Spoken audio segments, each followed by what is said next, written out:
It's the Ralph Nader Radio Hour. Stand up, you've been sitting way too long. Welcome to the Ralph Nader Radio Hour. My name is Steve Scrovan, along with my co-host David Feldman. Hello, David. How are you doing today? Good. Good morning. And we also have the man of the hour, Ralph Nader. Hello, Ralph. Hello, everybody. We have a very provocative show today. Our first guest will be former undercover FBI agent Mike German, who has just come out with a book entitled Disrupt, Discredit, and Divide: How the New FBI Damages Democracy. And personally, I think we find ourselves in an awkward moment in history with regard to our view of the FBI. In the Trump era, we find so-called liberal commentators who might have been severe critics of a law enforcement institution like the FBI during, say, the McCarthy or civil rights era, coming to the defense of the FBI and the CIA and the NSA, for that matter. But Mr. German's book tells the story of how the FBI transformed itself after the 9/11 attacks from a law enforcement agency into the most secretive domestic intelligence agency the country has ever seen. You don't want to miss that discussion. Also on the program today, we welcome back Robert Felmuth, the original Nader's Raider. He is not only one of the leading, if not the leading, child welfare advocates in the country, he has also been campaigning for quite some time now about the hazards of anonymity on the internet. In a recent open letter to the founder of Facebook, Professor Felmuth wrote to Mark Zuckerberg that, quote, "We need to know that if that message popping up on a device 8 inches from our faces is from a Russian bot or the Koch brothers, House Speaker Nancy Pelosi, or our favorite pizza place," unquote. A couple of years ago, we spoke to Bob about this topic, and Ralph wanted to know if there was a way to draw a line to protect whistleblowers and other speakers who criticize the powerful without fear of retaliation, while also protecting the readers or the listeners' right to know who is speaking to them. We'll get an update on all of that with Robert Felmuth. We'll also get a regular update from the wonderful world of corporate crime from our corporate crime reporter, Russell Mokhiber. But first, let's find out exactly how the new FBI damages democracy. David? A 16-year veteran of federal law enforcement, Mike German served as a special agent with the FBI, where he specialized in domestic terrorism and covert operations. Mr. German is also a fellow with the Brennan Center for Justice's Liberty and National Security Program, which seeks to ensure that our government respects human rights and fundamental freedoms in conducting the fight against terrorism. Prior to joining the Brennan Center, Mr. German served as the Policy Counsel for National Security and Privacy for the American Civil Liberties Union. He is the author of Disrupt, Discredit, and Divide: How the New FBI Damages Democracy. Welcome to the Ralph Nader Radio Hour, Mike German. Thanks very much for having me. Yeah, welcome, Mike. Listeners might be interested to know I first met Mike when he received the Moral Courage Award during the Callaway annual presentation, and he was working for a number of years with the American Civil Liberties Union after his long stay as a FBI agent, where he worked undercover and performed a lot of the things that he's now talking about. Mike, before I ask you to state the thesis of your book, and then I want to go to the kind of reforms of the FBI that you outline in your book. One of your texts in this book is the FBI is lawless. And apart from its lawlessness in terms of its prejudicial way of going about things, its crossing barriers between the law and illegality in its performance, you say it doesn't even have a legislative charter from the Congress. Right. Can you explain that? Sure. So the FBI, unlike the CIA, doesn't have a congressional statute that sets out the limits of its authority. When it was first created in 1908, it was established through executive fiat. President Teddy Roosevelt had his attorney general just create the force. And while Congress has acknowledged that the force exists, obviously, and provided funds for its operations and often given it jurisdiction, the FBI's investigative guidelines are only established through policy, through what are called the Attorney General guidelines. And those can change with every Attorney General. And they were only established in 1976 after the COINTELPRO abuses by J. Edgar Hoover were revealed, but unfortunately have been watered down significantly since then, particularly since 9/11. And most aggressively in 2008 under Attorney General Michael Mukasey, to where now the FBI can conduct very intrusive investigations called assessments based on, and this is a direct quote out of those guidelines, no factual predicate, meaning they don't need any information or allegations suggesting somebody has done something wrong to conduct an investigation of them. Well, on page 7 of your book, you lay out what your view is of the FBI, that, quote, its most important function has always been upholding the integrity of our government, our financial systems, and the rule of law by rooting out political corruption, corporate fraud, and police misconduct, end quote. Now, you've stated that they've strayed tremendously away from this. Explain the thesis of your book. Sure. So when you look back to the creation of the FBI, those topics, tackling government corruption and the criminality by the most powerful in the country, were what President Roosevelt said that he needed this force for. But unfortunately, when you create a powerful law enforcement force or intelligence force, the easiest thing to target is people who are challenging government policy. And that happened almost within the first decade of the FBI's existence. And we ended up with the Palmer raids, where labor organizers and immigrants were targeted unfairly, and then again proceeded through the COINTELPRO era from the 1950s to the 70s, where civil rights activists and anti-war activists were targeted. And unfortunately, the guidelines that were established after that period have been watered down to where we're seeing those same kind of abuses. And the FBI very quietly put out on its website that its primary mission was no longer law enforcement, but rather protecting national security and conducting domestic intelligence. And that is a very broad mandate that isn't well defined and allows for an awful lot of abuse, which I document. Well, after September 11th, tragedies, the FBI was in effect pressured by the White House. All hands on deck. Take the agents investigating corporate crime, or what they call white-collar crime, and put them on the hunt for terrorists. And so there was a huge shift of personnel by the FBI. And from what I gather in reading your book, in many areas of discrimination, especially against the Muslim American community, they have run amok. And I want to read for our listeners a little section from page 153 on what they did to an FBI agent. This is in Oxford, Mississippi in 2003, and the U.S. Attorney's Office reportedly initiated a convenience store initiative, that's quotes, convenience store initiative, targeting roughly 150 mostly Arab and Muslim store owners looking for suspicious sales of Sudafed and possible tax violations. And then when you have the senior supervisory resident FBI agent, Hal Nielsen, and 4 of his agents reported to FBI management in Washington, quote, the only individuals targeted by the convenience store initiative were of Middle East descent, and the only apparent nexus for investigation was ethnicity, end quote. And Special Agent Nielsen sought legal advice from FBI headquarters. What did they do with him?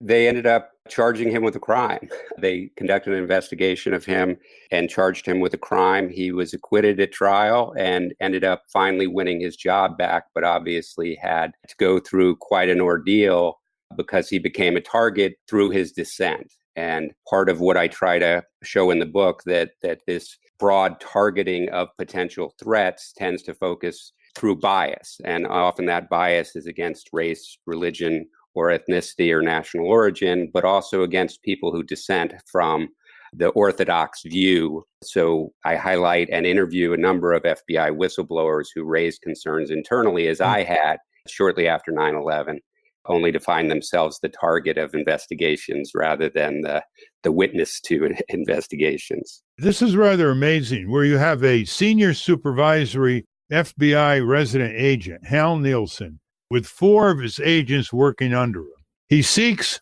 legal advice from the FBI headquarters, quote, in the interest of ensuring the civil rights of U.S. persons, end quote, and the FBI fires him. And one of your reforms that you testified about before the Senate Judiciary Committee in March 2015 was in favor of a bill that would have given FBI whistleblowers protections equal to those of other federal employees, end quote.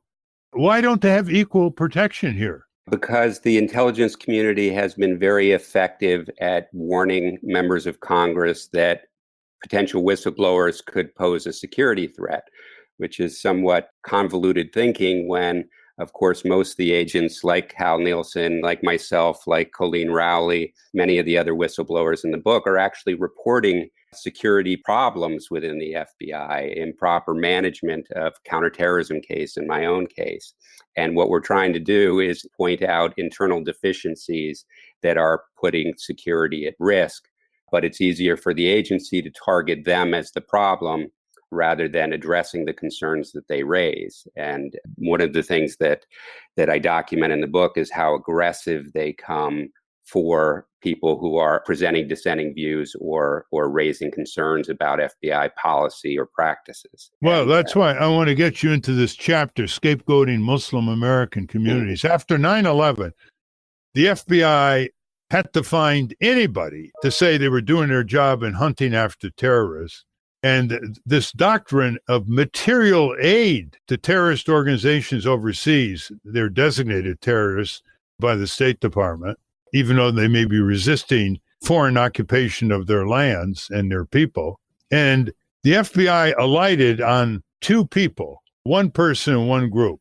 One is Sami El-Arian, who is a professor of computer science at a South Florida university. And the other was the Holy Land Foundation, which is probably the biggest Islamic charitable group sending money to people in the Middle East, including impoverished Palestinians.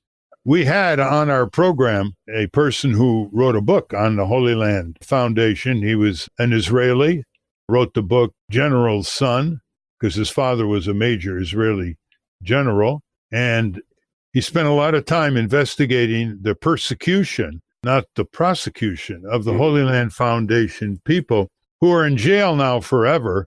And I have rarely seen a kangaroo court and a railroading. They were acquitted by the court on the first round. And then they came back with a vengeance after them to get them with secret testimony. Imagine, secret testimony that people were not subjected to open cross-examination in the courts of our land. Then the judge was a hanging judge, and he gave them huge sentences, and they're in jail now. And Professor Jonathan Turley of George Washington University considers them clearly innocent. But that was the heat of the times in 2002, 2003. Do you want to tell our listeners, first of all, what they did to Professor El-Arian, and then what they did and what your view is of the Holy Land Foundation persecution and whether they can ever be cleared of what they were improperly, illegally, you name it, accused of? Sure. So shortly after 9/11, and one of the things that alarmed me as an agent who had been working counterterrorism, albeit on the domestic terrorism side, mostly targeting white supremacists and anti-government militia groups, is that the FBI started using this language from the COINTELPRO program that talking about terrorist radicalization. And the problem wasn't people who committed violent acts, but rather the people who were spreading radical ideas or ideas that the government felt was radical. So what that framing allowed the FBI to do is to target people who weren't actually engaging in any sort of criminal activity or violent activity, but rather were spreading ideas or associating with people that the government didn't like. So one of the tactics was called the disruption strategy. And the idea was that trying to just work criminal cases wasn't an effective method, that they should try to disrupt the activities and interrupt this radicalization. So they targeted a lot of Muslim American civil society, and that included people like Professor El-Arian, who was subjected to a years-long investigation, multiple wiretaps, box loads of information that the FBI had been collecting on him for years, and went through a long trial, which ended up with a hung jury. And typically when the federal government has a hung jury, they're very reluctant to retry the case. But they did retry the case. And eventually, after years, and with El-Arian in prison this whole time, convinced him that he would be better off to just go ahead and plead guilty to a minor charge and accept deportation. But when he did that, they subpoenaed him before a grand jury. And when he refused to testify again in what he thought was an improper use of the grand jury, they kept him in prison. So that was a very egregious situation, again, for somebody who was not alleged to have actually assisted in any kind of terrorism act, but was rather just supporting or allegedly supporting the wrong political organizations. And similarly with the Holy Land Foundation, which then was one of the largest Muslim American charities, they went after them. The allegations of the government weren't that they actually provided funds to a terrorist group, Hamas in this case, but rather that they were providing charity in areas that Hamas controlled in the Gaza Strip and the West Bank, and that therefore Hamas could have some sort of secondary benefit by, I guess the argument is, claiming credit for the work that a charity did. And it really makes no sense because, again, the government didn't allege that this money had been diverted somehow or was intended to go towards violent acts. To the contrary, they acknowledged that it went to its charitable ends, but they argued that any charity being done in an area that was governed by a terrorist group had this secondary effect of assisting that terrorist group. And because of that, engaged in this trial that, as you said, was extraordinary in the types of evidence that they were allowing, including the testimony in alias by foreign intelligence agents. So these cases, unfortunately, accumulate. And, when you look back and you see that a number of Muslim American charities were shuttered with no evidence, that there was a group that formed Kind Hearts after Holy Land had been shut down, because, again, that was the largest Muslim American charity. And one of the pillars of Islam is charitable giving. So it's a requirement of the faith. So another organization formed to try to help American Muslims provide this charity called Kind Hearts. And the federal government shut it down and seized its assets without ever charging it with a crime or any of its officers with a crime, and held those assets for years, making sure that the charity was put out of business. Rather than alleging any kind of illegal activity, they didn't even designate the group. They used what they called a provisional designation, which through years of litigation was found to be unconstitutional. And the money eventually, through a settlement, was able to be provided to charitable ends. But it just shows the power of this disruption strategy that the government uses, where they're not targeting people who are actually doing things wrong, but rather people who are just engaged in political debate or supporting groups. Well, that's the point. The point, listeners, is that what the FBI did is sort of what J. Edgar Hoover, he could never find an actual card-carrying communist and prosecute them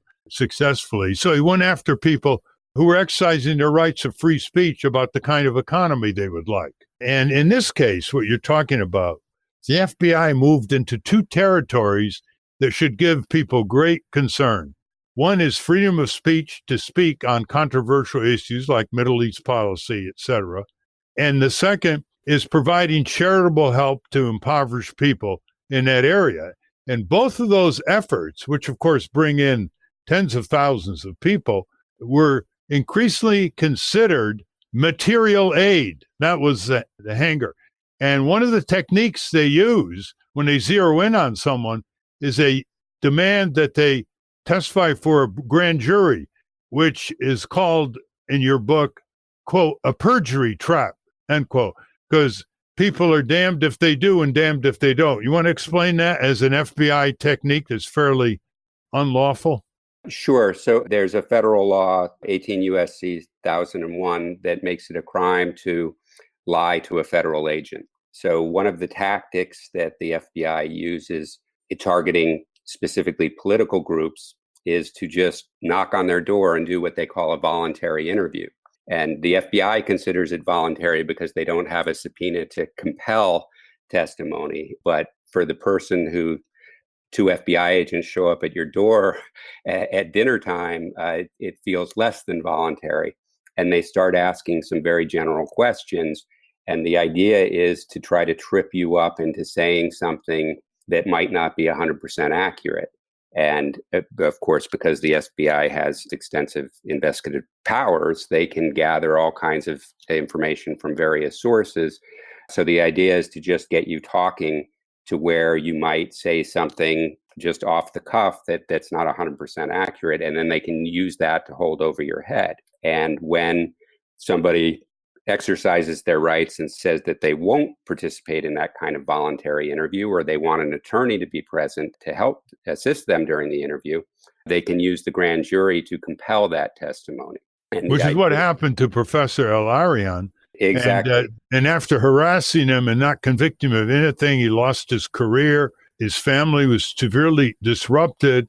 He was in jail for a long time. They basically said to him, okay, you agreed that you lied to a reporter, etc., and we'll deport you to Turkey.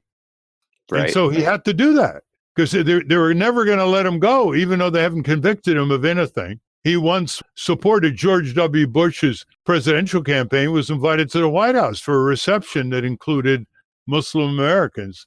A book should be written on this. And of course, the Holy Land Foundation, those people are still in jail, and some of them are, in effect, jail for life. And the second trial after the first acquittal was a monstrosity, should be studied in law school as how a so-called democracy under the rule of law can behave like a dictatorship, twisting the rule of law into the domination of power. Look how bad it is, listeners. You're going to be shocked to this. If you're not, maybe you should be. On page 267 of Mike German's book, he was talking about a controversy in 2015. An FBI agent, quote, arrived unannounced at Google headquarters to interview a Muslim American software engineer about his Freedom of Information request regarding security delays during a recent overseas trips, end quote. Imagine this. You file a Freedom of Information request and they turn you into a suspected criminal. That's what I mean. There are no boundaries. There are no charters for the FBI. However, the one thing I like about your book, Mike, is your last chapter is, what then must we do? And you talk about how people are fighting back. So why don't you tell us about a case study in your book, what happened in Minneapolis? Sure. So in Minneapolis, there was a political convention, and a group of citizens who were longtime activists, labor activists and solidarity activists, came together to put on an anti-war protest during the convention. And that apparently drew FBI scrutiny, and the FBI used an undercover agent to infiltrate the group, which of course wasn't hard to infiltrate because, like most political activist groups, they were recruiting people to participate in the protest. But this undercover agent stayed with this group of activists for a couple of years. And like many people who are politically minded, sometimes in these private conversations, the language got a little aggressive, and they imagined that they were on the vanguard of an effort to change the government, but certainly nothing criminal. And yet, when the case was apparently coming to conclusion without much to show for it, FBI raided these activists' homes in a very public manner. These were people who were prominent in the community, so it drew some attention, including media attention. And the FBI spokesperson made a public comment saying that these were terrorism investigations. So you can imagine being a political activist in a local community, and here the FBI is conducting an armed raid of your home and publicly labeling you a terrorist. And something caught my ear. At that point, I was at the ACLU, because they said it's a terrorism investigation, but there's no threat to the public, which sounds contradictory. So I started looking into it, and sure enough, when you look at the search warrant applications that justified the raids, they weren't looking for guns and bombs or anything like that. They were looking for associational materials, address books, cell phones, computer records, calendars, things like that would map out the associations of the various activists that they worked with on a variety of issues. And that struck me as targeting their First Amendment activities rather than any suggestion of criminal activity. But because these people were activists and organizers, they had the power of the networks they had developed, and they created an organization called Stop FBI Repression and became very strong allies in some of the advocacy work around surveillance and FBI authorities, and worked with other groups. Later on in Minneapolis, the FBI, along with Department of Homeland Security and the U.S. Attorney's Office, created what is sometimes referred to as a soft surveillance program called Countering Violent Extremism. And this program was targeting the local Muslim community, which was predominantly Somali, broadly, again, using this radicalization concept to suggest that this entire community was vulnerable to recruitment into terrorist organizations and therefore was a risk. And the people from Stop FBI Repression assisted local activists there in the Somali community, and they created a program called See Me, Not CVE. And they advocated for their own protection and to point out the abusive surveillance that was being done in their community, the abusive policing that was being done in their community. And it's that kind of standing up to these repressive measures rather than succumbing to them that I think is the answer for the groups coming together. That part of the way COINTELPRO worked and part of the way this new version works is by targeting groups one at a time. But if all the groups come together to defend each other's rights, it's much harder for these suppressive techniques to be effective. Yeah, and you also mentioned the ACLU, the Center for Constitutional Rights, and others that are working to oppose this kind of police state abuse. In your conclusion, you say, quote, likewise, law enforcement leaders from both political parties and every level of government denounced racial and ethnic profiling as ineffective and counterproductive decades ago. Yet the Justice Department guidelines issued by Republican and Democratic administrations alike authorized the FBI and Department of Homeland Security to rely on profiling in carrying out their most important functions, even in the most crudest form of racial and ethnic mapping. These loopholes allow the rule and send a unmistakable but untrue message to law enforcement officers across the land that despite the rhetoric, profiling really works and should be used, end quote, which you say the record contradicts very impressively. Tell us what the Portland, Oregon municipal government did. One of the tactics that the FBI uses, the FBI is actually a very small organization. It's only 30,000 employees, about 12 to 13,000 FBI agents, gun-carrying agents. So it's very small and really can't be very effective without partnering closely with state and local law enforcement. So one of the ways they do this is through the expansion of what they call joint terrorism task forces, where they invite state and local law enforcement to work with the FBI on terrorism cases. But they have to sign what's called a memorandum of understanding, which compels them to use FBI rules. And back when I worked these cases in the 1990s, it seemed appropriate because the FBI rules were typically stronger than state and local rules. But what happened after 9/11 is the FBI's rules got so watered down that when they make this agreement, they're putting themselves in violation of local rules. So in Portland, there's a statute that limits criminal intelligence collection to where there is a reasonable suspicion of criminal activity. And so a number of local activist groups had raised this concern to the Portland City Council, and they had removed the Portland Bureau from the FBI's task force. The FBI set up a sting operation in Portland that got a lot of attention. It was one of these manufactured cases where this person had no association with real terrorist groups, but an FBI informants and undercover agents encouraged them into a plot and then gave them all the materials necessary to conduct a car bombing that again put the public in fear, and Portland went back into the task force. So just earlier last year, the Portland City Council looked at this again and withdrew once more from the task force. And this has also happened in San Francisco. The Oakland City Council is now looking at the task force arrangements. So I think that's another area where local people can have an influence on FBI policy through their local representatives. I like the way you end the book with Congress. You know, I made a big point of that in the programs over the years. It's all about Congress people. They're the ones who can stop it or make it continue to fester and destroy the rule of law and due process in our country. And you say, quote, Congress should conduct or at least order a comprehensive review of FBI policies and practices designed to ensure its methods are effective, comply with the law, and do not infringe on the individual rights and liberties enshrined in our Constitution. As the Church Committee, that was a Senator Church from Idaho, his committee in the Senate investigation years ago, over 40 years ago, uncovered past abuses. The reforms won't harm the FBI. It's the necessary first step toward reform.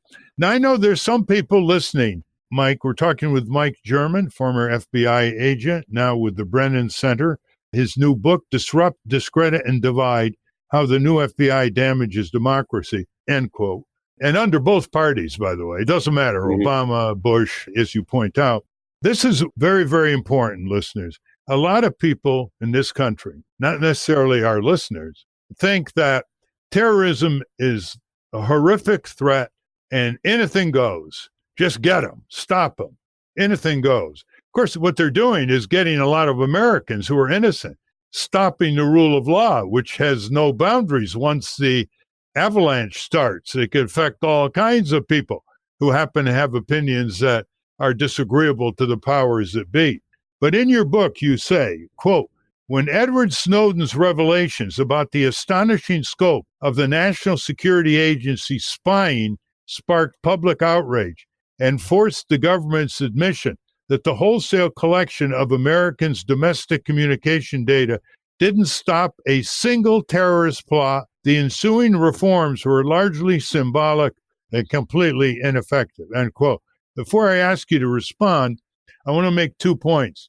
The National Security Agency has no congressional charter. It has no congressional charter. It's just like the FBI. Number 2, Edward Snowden, who's now widely reviled and probably would be prosecuted by the government if he was in this country instead of where he is now, which is in Russia, he exposed massive official criminality. When a government agency spies on every American, it was dragnet spying. They were spying on everyone. That's a violation of the Fourth Amendment against illegal search and seizure. It's also a violation of the FISA Act, which has a 5-year jail term for anyone who violates it. So he exposes this massive criminality, and he's viewed as the criminal and has to flee the country, and the culprits were never prosecuted. Your final comment, Mike German. I think you're exactly right. And it is Congress's responsibility. And I think the book lands at a very interesting time where Republicans who had typically been stalwart defenders of broad law enforcement and intelligence powers now have reason to be skeptical of them. So what I'm hoping is that a deep look into what is actually causing the problems within the FBI will convince members of Congress of both parties that they have to come together to look at what they're doing, because this idea that we're somehow more secure if the agencies have more power has never proven to be true, right? When we look back during the Palmer raid period, that didn't help identify any of the anarchist bombers. That was a failed methodology. When we look at COINTELPRO, one of the great aspects of the Church Committee report was that it showed how ineffective a methodology that was in identifying real threats. So having seen this from the inside and realizing that when we have a poorly managed FBI, it's not just our civil rights and our privacy at risk, but our security as well. As long as the American empire sends its armed forces into other people's backyards where they don't belong, and it's unlawful under federal law to have done so, violation of international treaties you belong to have done so, we should raise the prospect that there may be some real terrorist attacks on a major scale against the United States domestically. And are we 2 major terrorist attacks on the USA from a police state, Mike German? I think we're definitely in a dangerous place. And, certainly when we have an administration that riles up white nationalist sentiments and certainly uses rhetoric that gives aid and comfort to those groups and excuses their violence, that we're in for a difficult road. And particularly because while the FBI treats terrorism as its number one priority, terrorism committed by white supremacists is not.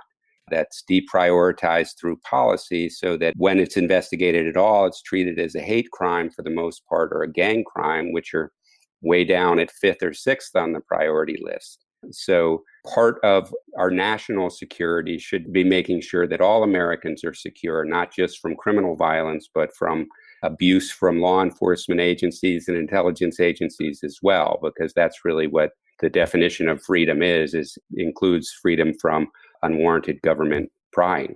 Mike German, you make a major point in your book that the FBI lacks diversity, ethnic, racial, gender. Let's assume it does have diversity. Does it really make any difference in the way the FBI will behave other than providing equal opportunity for equal opportunity for people who've been excluded? It certainly won't work just by itself. One of the things that I point to is throughout history, when the government did have an effort to reform the FBI, they used the same method, make it focus back on its law enforcement mission rather than this nebulous concept of internal security.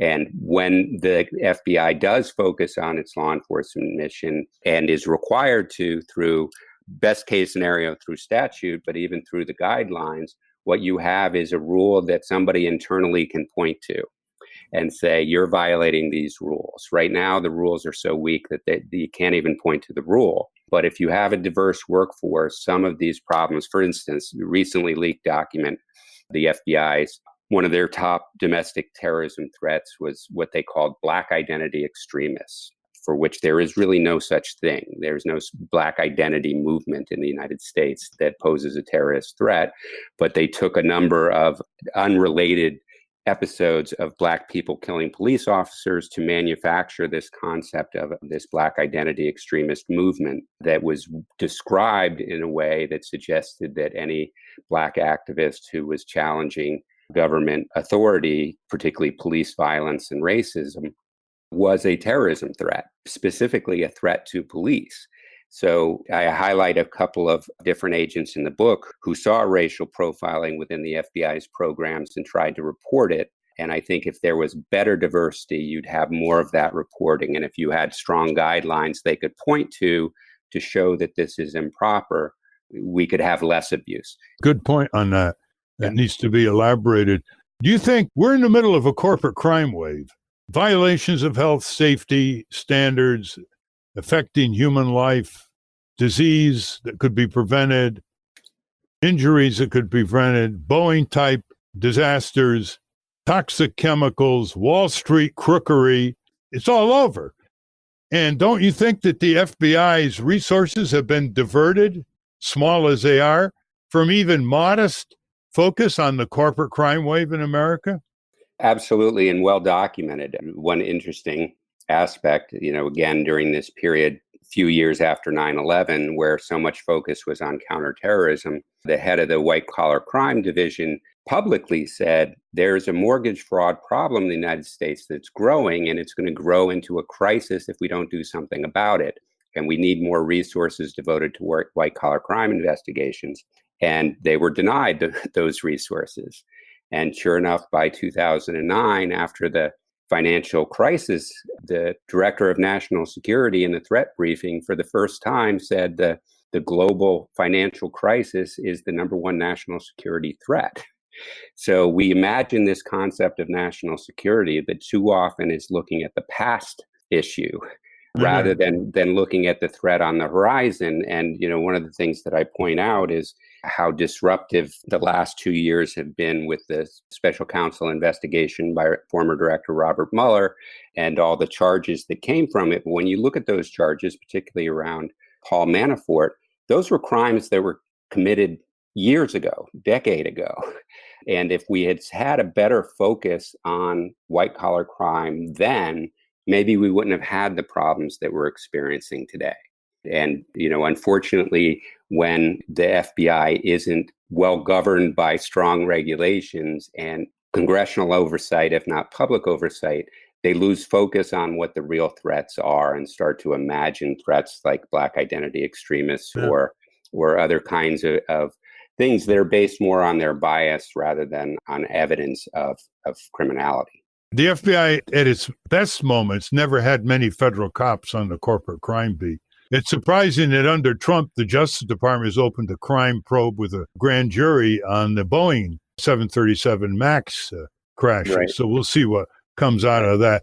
Listen, this is a very important book. It has great laudations on the back, including one by Frederick A.O. Schwartz Jr., who's the author of Democracy in the Dark and was the chief counsel for Senator Church's committee over 40 years ago. And tell us, Mike, have you been on NPR or PBS or any national television and radio on this book? So the book just came out yesterday. So we're just starting the publicity around the book. And the Brennan Center is hosting events at the NYU Auditorium in DC on Thursday and at NYU Law School next Monday. We'll also be doing some press around the book, and my position as a fellow at the Brennan Center, particularly around this issue that's on the top of everybody's minds now, is the growing concerns about white nationalist violence, has given me an opportunity to write some reports outlining what the real problems with those current investigative priorities are today. Well, I hope we'll see op-eds by you, Mike German, from the Boston Globe to the San Diego Times-Union and everything in between. Any burning questions or comments from Steve or David? Yes. Former National Security Advisor Michael Flynn is facing sentencing after striking that plea deal with Robert Mueller. He confessed to making false statements to FBI agents when he was in the White House as a National Security Advisor. He made false statements to FBI agents who were his inferior. So given the prodigious files that J. Edgar Hoover kept on everybody, including our presidents, is it really legal? I don't understand this, that it's legal for FBI agents to wander around the corridors of power, asking cabinet members, the president's top advisors, questions. And if they're lied to, those officers can be convicted of a crime approaching the level of like perjury. There's not a lawyer present. They're not sworn in on a Bible. The FBI can just wander around, ask questions, and if they're lied to, they can convict somebody? I don't understand that. Yes, that's true. And again, this concept of voluntary interviews. Now, with the Mike Flynn case, there was actually an investigation open from what I understand of the Mueller report. And when somebody is applying for a new security clearance, obviously there's an investigation that's related to the security clearance application.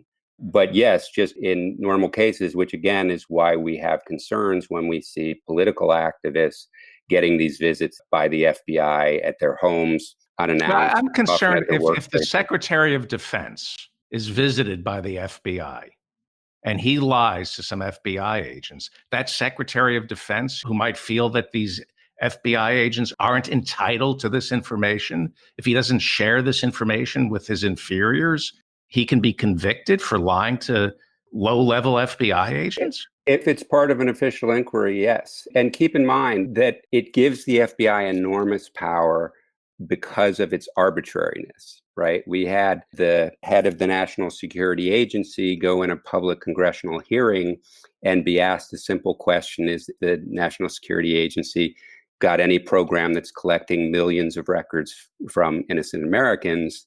And he said no, when in fact the correct answer to that was yes.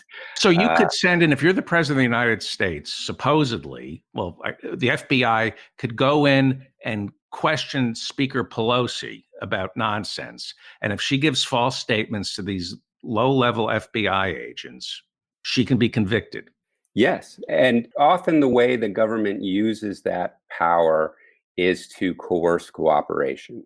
So that's a recipe. Ralph was saying that's a recipe for a police state. You can start questions like Abscam. The FBI can wander around asking questions of Congress people and senators. And if they make one false statement, we can start locking up members of the legislative branch. Well, there has to be a formal investigation, as Mike said. They have to have warrants. They can't just, say I'm going up a Capitol Hill and interview Nancy Pelosi. Right. And it's interesting because, of course, at the ACLU and at the Brennan Center, my greatest concerns are for the most marginalized communities, people who are struggling to achieve equal protection of the law and don't have access to wealthy lawyers and media the way the powerful people do. But I think the last election is a pretty good example of an agency that now poses a threat to democracy when you have both candidates running for president of the United States who are under some kind of FBI investigation involving their campaigns. Ralph, you said, so an FBI agent speaks to Pelosi. He doesn't necessarily need a judge's warrant, does he? Well, look, these things have formal legal proceedings. There has to be, for example, in a whole category of cases, a formal indictment with a grand jury. There has to be probable cause to arrest anybody. You have to have a judicial warrant in order to go and get materials from Nancy Pelosi's files. The Congress is not off limits, by the way, to the rule of law. So you want to fill that in, Mike? Right. So you're right to be concerned about this because, again, the investigative guidelines have been lowered so much that the FBI can be conducting an official inquiry called an assessment based on no allegation, no factual basis to believe somebody's done something wrong. And if somebody lies during that assessment and the government can prove it's a lie, they can charge them. The chances of that happening to the Speaker of the House or some other powerful person are much less than that happening to a cab driver or an unemployed person or a political activist who is part of some group that is marginalized in society. But that's what you're talking about, right, David? You're worried about that I'm arena. worried about Bill Barr and FBI. Right. And there is a concern, right? I mean, one of the cases that I reference in the book is Representative Jefferson, who the FBI searched his congressional office, again, with a judicially authorized search warrant, but with something that had not happened before. And, there are separations of powers that should mitigate some of that use of authority. And it created a political showdown. And what I show in the book is while the FBI finally conceded to put that information over to the side, they were able to prosecute him. They had already seized plenty of evidence from his home. They really didn't need to go to the congressional office. And I think their purpose for going to the congressional office was just to push the envelope and to put members of Congress in fear that the FBI could come knocking on their door.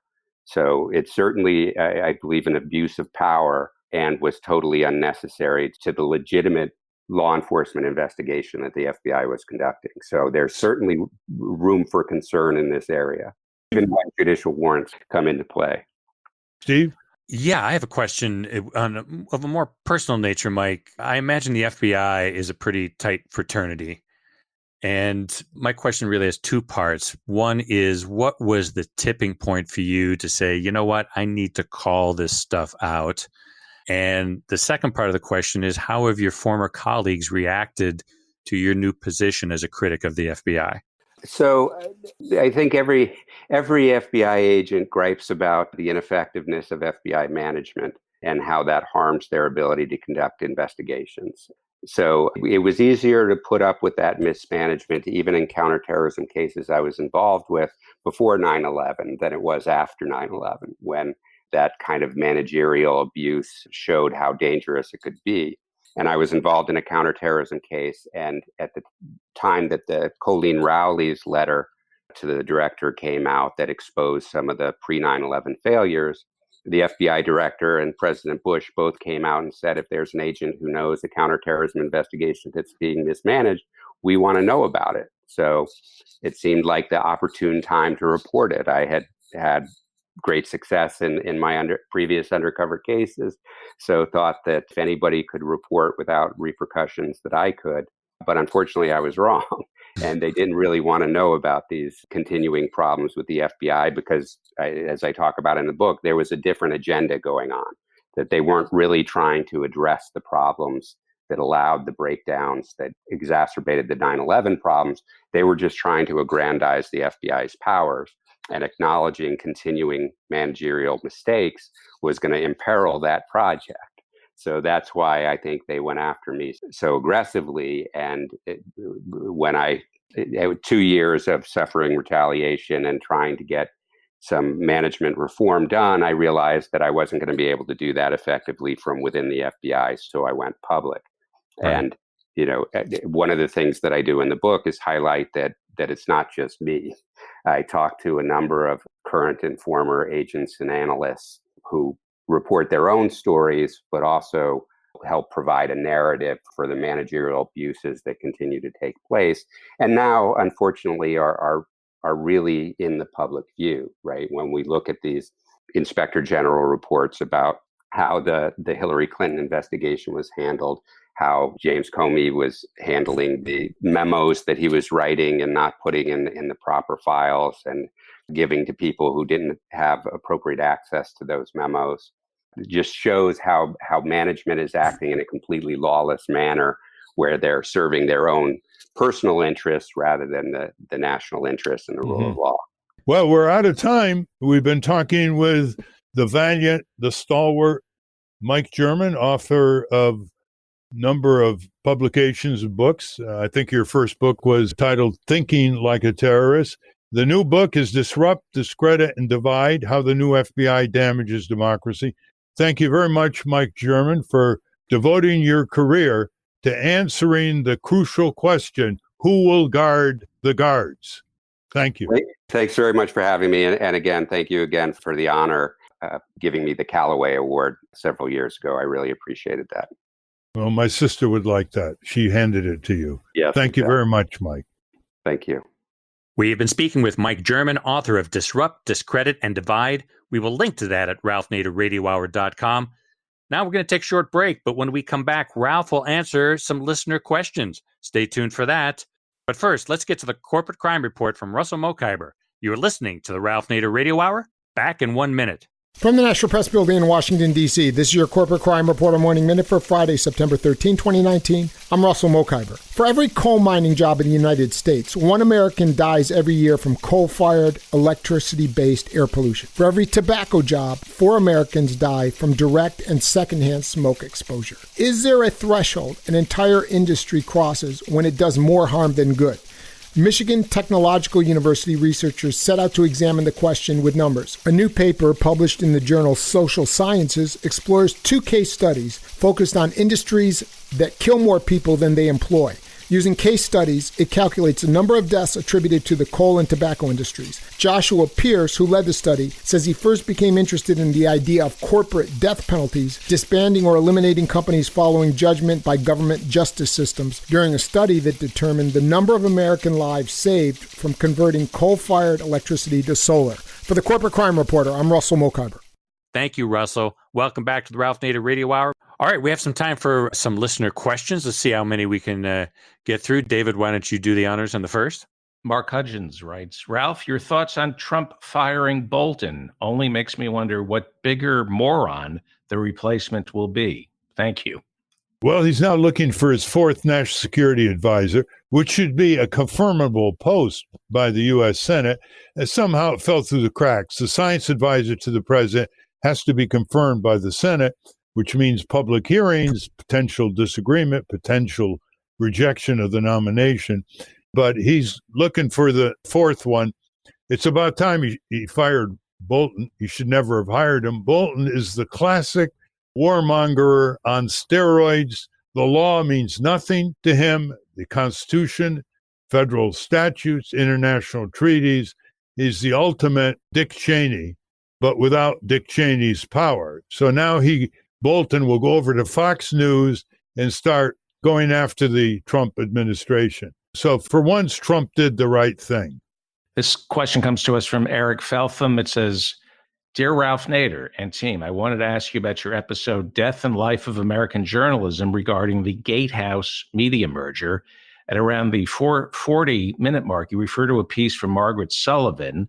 She states that, quote, when local news withers, bad things happen, including reduced voter turnout, polarization, and corruption.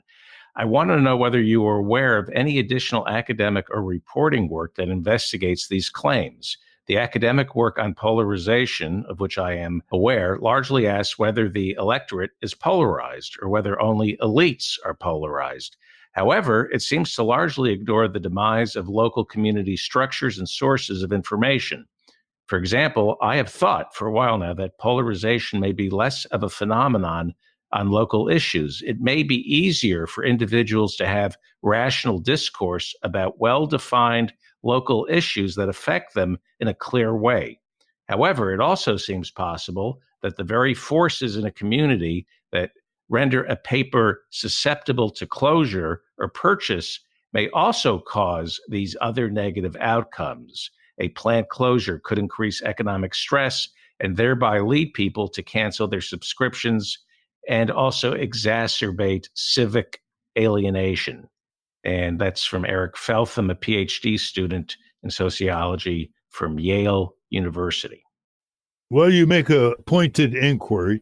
There is a professor, too, at Yale who actually specialized in the area that you're concerned about. I can't recall the name, but he's written a book on the subject, and he's very, very well known internationally. We want to actually invite him up to the Tort Museum sometime in the next few months. He also writes a lot about op-eds. I'm sure you'll be able to find him. On your question of additional reporting or studies, go to the Poynter Institute. That's Poynter in St. Petersburg, Florida. They do a lot of studies about the state of the media, and I'm sure you'll find something that connects with your focus and your inquiry. The other is to contact John Nichols, who's the political correspondent for The Nation magazine. He lives in Madison, Wisconsin. We've had him on the program. He and William McChesney, who is a professor at the University of Illinois, have written a lot about the state of the media.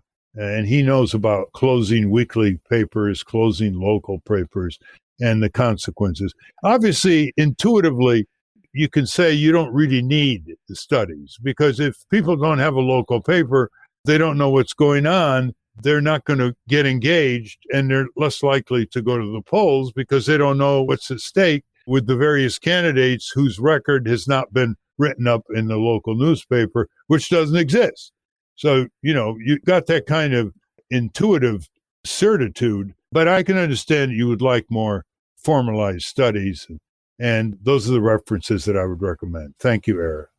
Thank you for your questions. Keep them coming on the Ralph Nader Radio Hour website. I want to thank our guest again, Mike German. For those of you listening on the radio, that's our show. For you podcast listeners, stay tuned for some bonus material we call the Wrap-Up. A transcript of this show will appear on the Ralph Nader Radio Hour website soon after the episode is posted. For more from Russell Mokhiber, go to corporatecrimereporter.com. Join us next week on the Ralph Nader Radio Hour. Thank you, Ralph. Thank you, everybody. Those of you who are in the Northeast of the United States want to participate in the first National Tort Law Day education event on October 5th, go to tortmuseum.org. It will be a memorable experience. Hi, this is Jimmy Lee Wirt, producer of the Ralph Nader Radio Hour, and welcome to the Wrap-Up, where Ralph answers another listener question. This next question comes from Diane Beraldson, and she says, Hi, Ralph. I love your podcast. Thank you for your show, and to all the fellows on the show. That's you and me, David. Her question is, I organize an international sporting event in the USA. Last few years, we've had trouble in that our international teams from Guatemala, Honduras, El Salvador, Afghanistan, and Pakistan were rejected their travel visas, entire teams. And her question is, can my local congressman or senator assist me in helping to get these international teams into the country? Well, of course, that's the best way, because when a senator or representative calls the State Department listens. So that's a very good proposal. But you also add in your question that these people come and they sit in the U.S. consulate in Pakistan or Honduras or Guatemala or Afghanistan for hours. And let's say they get turned down, they don't get a refund of their $160 fee, which is in those countries an enormous charge. So they're willing to pay a $160 fee to get a visa for your sporting event in the United States. But if they get rejected, the fee is not refunded. So that is a long-standing abuse. We've gotten a lot of complaints about that, and it should be changed. And if you do talk to your senator and representative, add that to the reform, because that's what you mentioned in your question. Thank you very much, Diane. And now David asks Ralph if we are safer with Trump. I have a burning question that I want to ask Ralph.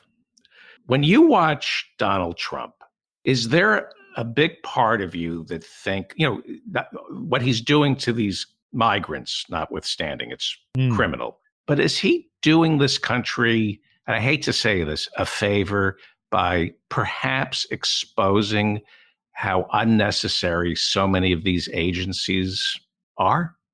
Well, unfortunately, he's exposing how necessary a lot of these agencies are, like EPA and FDA and Right. OSHA and Department of Interior. I don't think he's reaching enough people on the point you just made and showing how futile some of the national security so-called agencies are. Let's put it this way. Let's see if you know the answer to the question that I'm going to ask myself. Who do you think would have been more dangerous as a president, Dick Cheney or Donald Trump? Dick Cheney. By far. He was. He was our president. Yeah. In terms of body bags, who's responsible for more deaths, Donald Trump or Barack Obama? Because, you see, there was no restraint to Dick Cheney in terms of global massacre.